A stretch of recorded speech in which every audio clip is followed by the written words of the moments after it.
What's up everyone and welcome to my channel. My name is Doug, and I'm on a mission to explore every corner of this incredible planet.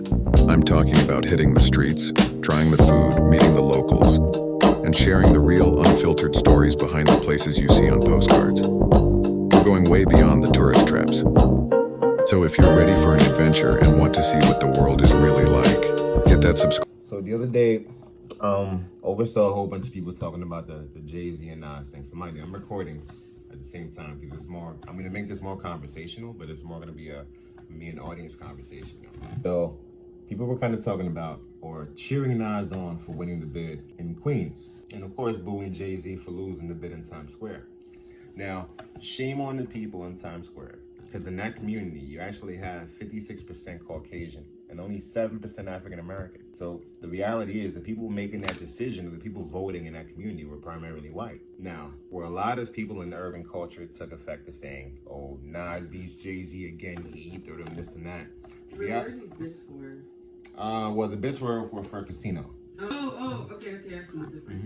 Jay had a bid for with Caesars and the third company, so there were going to be three partners in this transaction.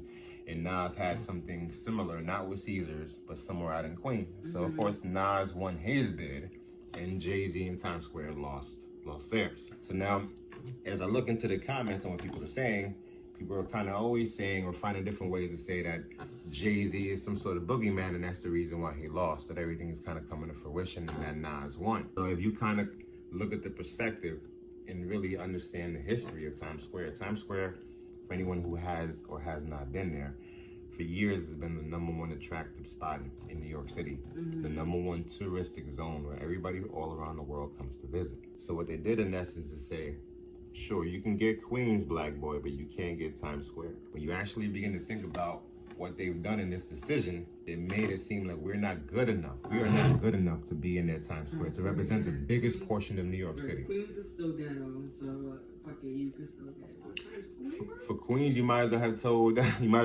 Nas, you know, might as well have told Jay-Z go to Brooklyn and build one there. I guarantee you they would have let him. For all that. But Times Square, that honestly is a big loss for everybody that looks like me, or looks like him, or looks like them. You understand what I'm saying?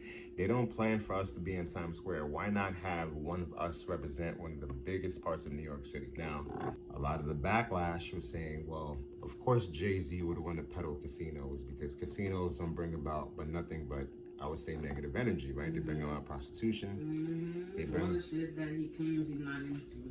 Which I get that, right? I get that. But now, they did a study and they showed that both Vegas